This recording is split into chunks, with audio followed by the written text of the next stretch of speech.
जय हिंद दोस्तों, Kuldeep Singh here. Welcome back to the HCS revision series, that is the score series.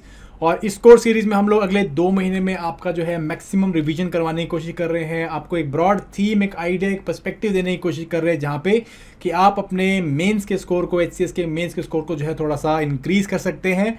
और ये जो पोर्शन मैं ले रहा हूँ, this is the GS answer writing की जनरल स्टडीज का जो आपका 200 मार्क्स का पेपर आने वाला है, उसको आप किस तरह से कवर करेंगे गाइस। ठीक है, सो ऑलरेडी 2 सेशन में इसके ऊपर ले चुका हूँ, जिसमें मैंने ये बात करी थी कि GS में जो आंसर राइटिंग है उसमें बेसिक चीज़ें आपको क्या ध्यान रखती है, क्या प्रो टिप्स होने चाहिए उस चीज़ के ऊपर, वो मैंने यहाँ पे कवर कर दिया था। अभी सेशन 2 में मैंने बात करी थी किस किस टाइप के आपको क्वेश्चन देखने को मिल सकते हैं, या कितने किस प्रकार के आपको देखने मिलेंगे। 7 मार्क्स के, 10 मार्क्स के, 15 मार्क्स के, 1 मार्क्स का, 3 मार्क्स के, ये हम लोगों ने बात करी थी। उनमें क्या आपकी स्ट्रैटेजी होनी चाहिए। आज जो है मैं प्रीवियस जो 2019 का HCS का पेपर था, उसके GS पोर्शन को थोड़ा सा जो है हम देखने की कोशिश करेंगे। मैं यहाँ पे आपको ब्रॉड आंसर्स नहीं दूंगा उस क्वेश्चन के या उस पेपर के, बट मैं यहाँ पे आपको थोड़ा सा ट्रेंड्स को जो है देखने की कोशिश करेंगे, किस तरह से ये पेपर निकल के आ रहा है। सो चलिए फटाफट को सेशन स्टार्ट करते हैं गाइज। अगर अभी तक आप लोगों ने मेंस की टेस्ट सीरीज जो है वो नहीं ली है, या अपने आप को जो है टेस्ट नहीं किया, अपनी आंसर राइटिंग को टेस्ट नहीं किया है, तो आप हमारी HCS मेंस की टेस्ट सीरीज को भी देख सकते हैं। उसमें 2-3 पेपर जो है वो फ्रीली अवेलेबल भी किए गए हैं, सो दैट आप उनको अटेम्प्ट करके एटलीस्ट ये देख सके कि भाई आपका किस तरह का स्कोर आ रहा है। चलिए सो फटाफट से हम लोग बात करते हैं जनरल स्टडीज़ के पेपर की। 2019 में HCS का ये पेपर हुआ था, और उसका जो है आपका मेंस का पेपर जो है 2019 में कंडक्ट किया गया था। तो इसका ये जो GS का पेपर है 100 मार्क्स का पेपर था, और 100 मार्क्स के पेपर के हिसाब से अराउंड 3000 वर्ड्स की जो है लिमिट दी गई थी, which was very very very high. तो आप कह सकते हो कहीं ना कहीं कि ये जो पेपर था HCS का मेंस का GS का paper, it was a lengthy paper, और काफ़ी ज़्यादा जो है लेंथ रखी गई थी पेपर की। एंड जो स्पीड लिमिट हमें दी गई थी उसके हिसाब से जो टाइम था वो काफ़ी कम था। तो बहुत चांसेस थे कि जो बच्चों के पेपर हैं वो छूटे होंगे, और बहुत सारे बच्चों के पेपर छूटे भी थे। सो यही चीज़ हम लोग यहाँ पे भी लेके चलेंगे। इस साल का जो HCS का पेपर हो सकता है वो लेंथी आ सकता है, बहुत सारी चीज़ें उसमें ऐड करने की कोशिश की जा सकती हैं, और आपको 3 घंटे में अराउंड 3000 वर्ड लिखने की कोशिश जो है वो करनी है। ठीक है जी। सो 3 घंटे में 3000 वर्ड, मतलब कि आपको जो है एक क्वेश्चन करने को रफली जो है 7 से 8 मिनट मिलने वाले हैं, और इसी में आपको एक क्वेश्चन करने भी है। ठीक है जी। सो सारे क्वेश्चन जो है यहाँ पे कंपलसरी थे, और आपको जो भी क्वेश्चन थे उसमें जो मतलब कि आपको क्लियरली मेंशन करना था क्वेश्चन नंबर क्या था, सारा कुछ जो आपको प्रॉपर्ली बताना था। ठीक है जी। सो इस तरह से हम लोगों को जो है क्वेश्चन आए थे। सबसे पहला क्वेश्चन हम लोग देखते हैं। ब्रॉड में आपको ट्रेंड बता रहा हूँ, यहाँ पे डिस्कस कर रहा हूँ। Discuss about the efforts and prospects of river waterways in India for tourism and transport. 200 marks में जो है करना था, और 7 नंबर में दिया गया था। तो 7 नंबर के हिसाब से 200 वर्ड लिखना जो है काफ़ी ज़्यादा बड़ा है वैसे तो जैसे मैंने आपको पिछले लेक्चर में बताया था कि 7 से जो 10 मार्क्स वाले क्वेश्चन है आपको अराउंड 150 वर्ड के आसपास में लिखने, क्योंकि देखो गाइस, अगर आप 200 वर्ड पूरे कंप्लीट करोगे तो क्या होगा, आपका पेपर जो है वो मिस हो जाएगा, छूट जाएगा। तो आपको इस तरह नहीं करना है, थोड़े से वर्ड जो है आप यहाँ पे अपने हिसाब से कम लिख सकते हैं। ठीक है जी। सो रिवर वाटरवेज के ऊपर क्वेश्चन है। उसके बाद इसके सेकंड पार्ट है, दैट इज चंद्रयान 2 के ऑब्जेक्टिव्स पूछे गए हैं। देन उसके बाद जो है एक आपको शॉर्ट क्वेश्चन देने को मिला है, जिसके अंदर आपको 4 क्वेश्चन जो है अटेम्प्ट करने हैं, या 4 जो है शॉर्ट नोट्स लिखने हैं किसी भी चीज़ में। तेजस हो गया, life expectancy, Varanasi as cultural city, cultural pluralism in India, IT cities in India, and golden जो क्वाड्रिलेटरल है, गोल्डन क्वाड्रेंगल है, जो इसके ऊपर लिखने की बात करिए। सो बेसिकली आप यहाँ पे देख सकते हो कि हैवीली करंट अफेयर्स डोमिनेटेड जो है आपको क्वेश्चन देखने को मिलेंगे। मैं आगे बताऊंगा आपको, सारे जो है करंट अफेयर्स के क्वेश्चन आपको देखने मिले। जैसे चंद्रयान 2 उस टाइम पे न्यूज़ में था, रिवर वाटरवेज हमने रिवर वेज जो है, रिवर वाटरवेज जो है वो हम लोगों ने यहाँ पे, या नेशनल वाटरवेज है वो हम लोगों ने यहाँ पे डेजिग्नेट किए थे सन 107। इसी के अलावा जो है जैसे कि Varanasi as a cultural city हो गया, या फिर कल्चरल टूरिज्म, इस तरह के जो टॉपिक्स है वो करंटली न्यूज़ में चल ही रहे थे। तेजस एक्सप्रेस जो है न्यूज़ में चल रहा था। ठीक है जी। तो इस तरह के क्वेश्चन पूछे गए थे। नेक्स्ट क्वेश्चन देखोगे, सिमिलर लेंथ का क्वेश्चन आपको पूछा है, जम्मू कश्मीर रीऑर्गेनाइजेशन बिल 2019। सो हम लोगों ने देखा था उस टाइम पे जो है जम्मू कश्मीर का जो स्पेशल स्टेटस है उसको हम लोगों ने पार्लियामेंट ने जो है ख़त्म कर दिया था, तो उसके ऊपर क्वेश्चन आया हुआ है। आयुष्मान भारत स्कीम के ऊपर जो है क्वेश्चन पूछा हुआ है। सो अगेन वो भी न्यूज़ में चल रहा था। एंड कोई 4 आपको क्वेश्चन करने हैं। तो US ईरान कॉन्फ्लिक्ट है, देखो कॉन्फ्लिक्ट न्यूज़ में चल रहे थे। जैसे अभी आप देख सकते हो कि दैट यूक्रेन और आपका रशिया का कॉन्फ्लिक्ट चल रहा है। तो इस तरह के कॉन्फ्लिक्ट्स को आपको थोड़ा सा ध्यान देना है, और ब्रीफ एस्पेक्ट कॉन्सेप्ट आपको उसके पता होने चाहिए। फाइनेंशियल इंक्लूजन, प्रधानमंत्री कौशल विकास योजना, सो बेसिकली सोशल स्कीम्स या गवर्नमेंट स्कीम जो है वो भी काफ़ी इंपॉर्टेंट है आपकी। सो गवर्नमेंट स्कीम्स प्लीज़ अच्छे से कर जाना, वेरी वेरी इंपॉर्टेंट। हम लोगों ने सारी डिटेल करवा रखी है जी, करंट अफेयर्स में गवर्नमेंट स्कीम्स ऑलरेडी कराई थी हम लोगों ने, और अगले 2-3 महीने की हम लोग सारी कवर करवा रहे हैं आपको। अभी आपके सेशन आ जाएंगे उसके ऊपर, सो इसको आप देख लेना, ठीक है जी। Ground water depletion in India, वही 2019 में रिपोर्ट आई थी कि इंडिया जो है ग्राउंड वाटर के एक्सप्लॉयटेशन में सबसे आगे है, तो उसके ऊपर भी जो है क्वेश्चन पूछा हुआ है। So this is the basic idea. आप देख सकते हो कि मोस्टली जो भी करंट अफेयर्स एस्पेक्ट है उधर से आपका जो है जीएस का पेपर निकल के आ रहा है, और स्टैटिक पार्ट बहुत ही कम पूछा जा रहा है। सो हेयर मेरा जो आइडिया है यहाँ के करंट अफेयर्स जो आपको काफ़ी अच्छे से कवर होने चाहिए, ठीक है जी। Anyways, so demographic and human development index के ऊपर जो है ये कुछ टेबल दे रखा है। इस टेबल को आपको क्या करना है, इससे आपको निकालना है कि आप मेजर आइडिया, मेजर इन्फ्लुएंस क्या निकाल पा रहे हो इसके अंदर से। सब बोल रहे हैं, कुछ लोग बच्चे बोल रहे हैं कि ये बेसिकली स्टैट्स का क्वेश्चन है। ये स्टैट का क्वेश्चन नहीं है गाइस, ये बेसिकली है तो जीएस का ही पोर्शन है। इसमें बस आपको क्या है, आपको जो है कुछ नंबर दे रखे हैं और उसमें आपको बोलना है कि इसका स्टैट क्या निकल के आ रहा है। जैसे आप सेक्सुअल जो सेक्स रेशियो है वो देख पा रहे हो कि कैसे डिक्लाइन हो रही है, कहाँ कहाँ पे इंक्रीज हो रही है, ये आप देख पा रहे हो। एचडीआई की रैंकिंग देख रहे हो कि एचडीआई की रैंकिंग जो है वो सेक्सुअल जो सेक्स रेशियो है उसके हिसाब से बढ़ घट नहीं रही है। तो ये बहुत सारी चीज़ें यहाँ पे आपको देखने को मिल रही है, इसको आपको यहाँ पे हाईलाइट करना है। मुस्लिम विमेन प्रोटेक्शन बिल है, protection of rights to marriage bill है। सो हमने वो ट्रिपल तलाक वाला जो इशू देखा था उसके ऊपर जो है क्वेश्चन आपको पूछा गया है। एंड उसके बाद वही ब्रीफ राइट ब्रीफली में आ गया है, terrorism in Pakistan, social media, global warming, organic farming. So generic जो है क्वेश्चन जो हम लोग अपनी तैयारी में पढ़ते हैं, जो एक साल से अगर आप जीएस पढ़ रहे हो या करंट अफेयर्स पढ़ रहे हो, तो आपको बेसिकली ये एस्पेक्ट जो है कहीं ना कहीं आपको देखने को मिलते ही हैं, और इन एस्पेक्ट्स के ऊपर जो है आपको यहाँ पे क्वेश्चन पूछा हुआ है। सो मेरे हिसाब से जो है पेपर बहुत ज़्यादा डिफिकल्ट नहीं है, बट अगर आपने एक ब्रॉड लेवल पे तैयारी करी है तो आप जो है मेजर जो पोर्शन है उनको कवर कर पाओगे। एंड करंट अफेयर्स जो है वो काफ़ी स्ट्रॉन्ग आपके यहाँ पे होने चाहिए गाइस, ठीक है जी। चौथा क्वेश्चन आपको पूछा है, throw light on sustainable development goals set by United Nations, so very generic question. And strategy of growing thrust on non conventional energy, so non conventional energy में हम लोग क्या कर रहे हैं, स्ट्रैटेजी जो है मतलब इसको इंक्रीज करने की स्ट्रैटेजी क्या होनी चाहिए, तो वो एस्पेक्ट हमको यहाँ पे पूछा हुआ है, ठीक है जी। सो नेक्स्ट क्वेश्चन हम लोग देखते हैं, फिफ्थ वाला जो क्वेश्चन है, why Chandragupta was respected as a ruler in India, क्या उसके कारण रहे हैं।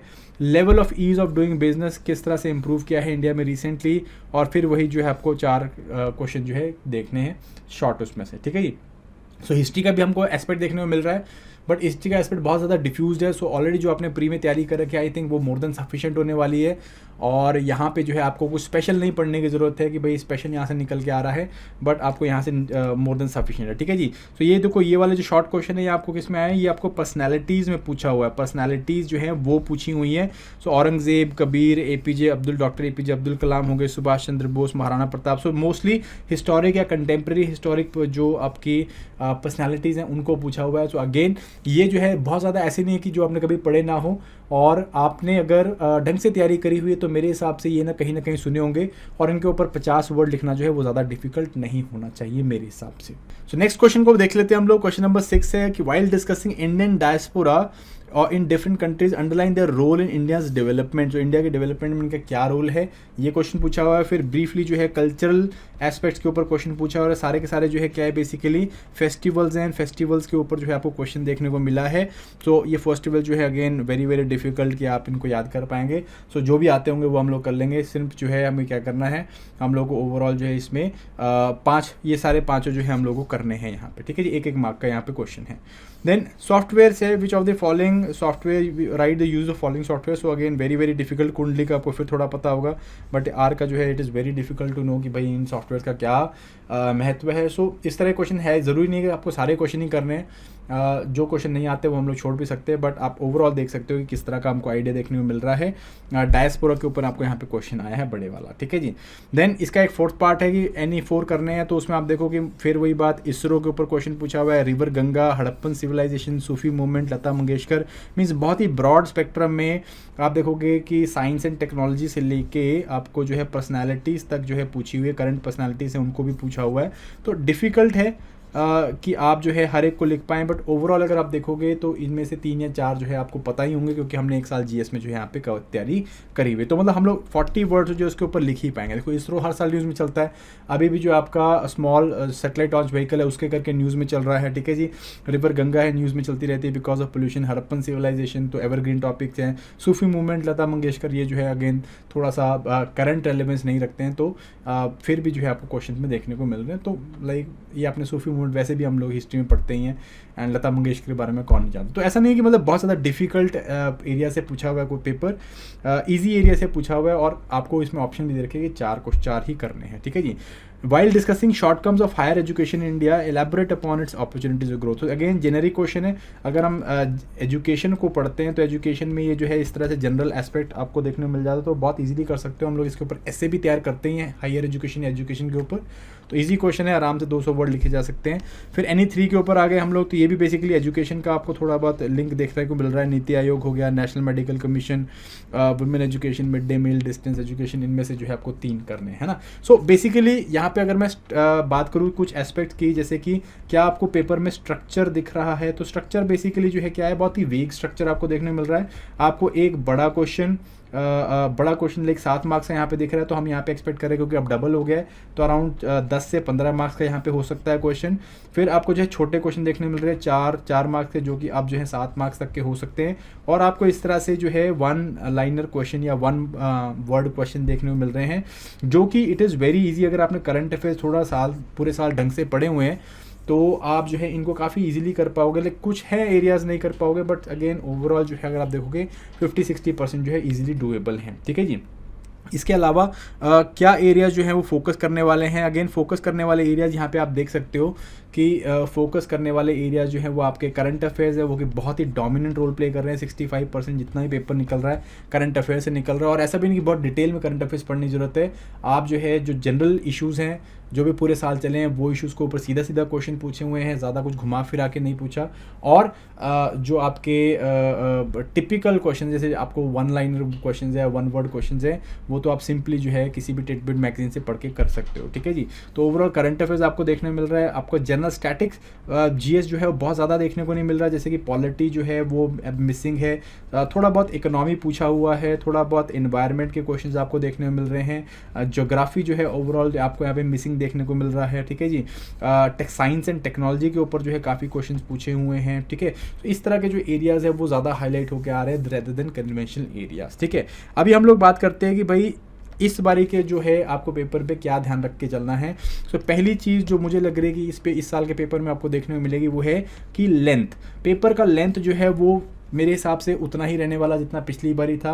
और आपको जो है मल्टीपल क्वेश्चन देखने को मिल सकते हैं, 10 मार्क्स 15 मार्क्स से क्वेश्चन देखने को मिल सकते हैं, 7 से 5 मार्क्स से क्वेश्चन देखने को मिल सकते हैं, और 3 से 5 मार्क्स से छोटे क्वेश्चन या 1 लाइनर क्वेश्चन देखने को मिल सकते हैं। तो एवरेज जो है आप अपने आप की तैयारी 3000 वर्ड्स के हिसाब से ही करके जानी है कि 3000 वर्ड्स आपको लिखने पड़ सकते हैं पेपर में, ये इंपॉर्टेंट चीज़ है, ठीक है जी। सेकंड चीज़, क्या आपको इसकी कोई स्पेसिफिक तैयारी करने की ज़रूरत है जीएस के पेपर की? आंसर इज़ नो, ठीक है जी। आप जो है मेरे हिसाब से, क्योंकि हमने प्री में ऑलरेडी बहुत अच्छे से तैयारी कर रखी है, सारी चीज़ें पढ़ी हुई हैं, तो you should be focusing upon current affairs को मैक्सिमम फोकस करो। थोड़ा सा जो है एनालिसिस बेस में, पूरे साल के करंट अफेयर्स को थोड़ा एनालिसिस बेसिस में पढ़ो कि भाई ये हो रहा है तो क्यों हो रहा है, ये हो रहा है तो कैसे हो रहा है, इस एस्पेक्ट से पढ़ो इसको। और स्टैटिक जीएस पार्ट जो आपने प्री में पढ़ा था उसी के ऊपर जो है हम जा सकते हैं, उसी के ऊपर हम लोग रिलाई कर सकते हैं, ठीक है जी। थर्ड चीज़ आपको यहाँ पे क्या करनी है, थर्ड चीज़ है कि आप जो है जैसे कि ये सिंगल लाइनर क्वेश्चंस है, इनमें जो है आप फोकस करो, बिकॉज सिंगल लाइनर क्वेश्चन जो है बहुत इजीली आपको ब्राउनी पॉइंट है, क्योंकि इसमें 40 वर्ड है, इसमें कोई आपका क्रिटिकल एनालिसिस नहीं होने वाला। तो इनको जो है थोड़ा सा फोकस करके चलना है। अगर आ गए हम लोगों को तो ये जो है हमें काफ़ी अच्छे से आंसर करने हैं। यहाँ पे आप पॉइंट फॉर्मेट में लिखोगे, और जितने ज़्यादा मैक्सिमम पॉइंट्स लिख सको उतने लिखने की कोशिश करनी है, ताकि आपको मार्क्स मिल सकेगा इस, ठीक है जी। सो ये जो है आपका पेपर है पिछली बारी का। सो आई होप मैंने सारा एक्सप्लेन या सारा सॉल्व नहीं करके दिखाया, बिकॉज सॉल्व करना is not relevant now, but ये जो है इस तरह का पेपर पूछा जा रहा है, एंड हमको इसी तरह के पेपर की तैयारी करके चलनी, बिकॉज यही ट्रेंड हम लोग को देखने को मिला है। हम लोग लेंथ के लिए कवर करके चलेंगे। 15 मार्क्स से क्वेश्चन, 10 मार्क्स से क्वेश्चन, 5 मार्क्स से क्वेश्चन, 7 मार्क्स क्वेश्चन और 20 मार्क्स से क्वेश्चन के लिए हम लोग तैयारी करके चलते हैं। मैंने आपको पीछे बताया है 20 मार्क्स के लिए जो है 250 वर्ड से लेके आप जो है यहाँ पे 60 वर्ड्स तक का जो है आपको क्वेश्चन की प्रिपरेशन करनी है, ठीक है जी, राइटिंग प्रिपरेशन करनी है गाइस, ठीक है जी। So that was it for this particular session. I hope आपको जो है ये जो प्रीवियस ईयर का एनालिसिस है थोड़ा सा लगा होगा, ठीक लगा होगा। ठीक लगा तो गाइस प्लीज़ शेयर करो दोस्तों के साथ जो भी तेरी तैयारी कर रहे हैं, जिन्होंने मेंस देना है। एंड नेक्स्ट सेशन में जो है मैं आपके साथ कुछ क्वेश्चंस और आंसर शेयर करूंगा मिड डे सीरीज़ वाले, जैसे हमने बात करी थी। एंड आपके ऑप्शनल के लिए भी हम लोग थोड़ी सी बातें करने वाले हैं guys. So thank you very much guys and have a nice day, bye bye.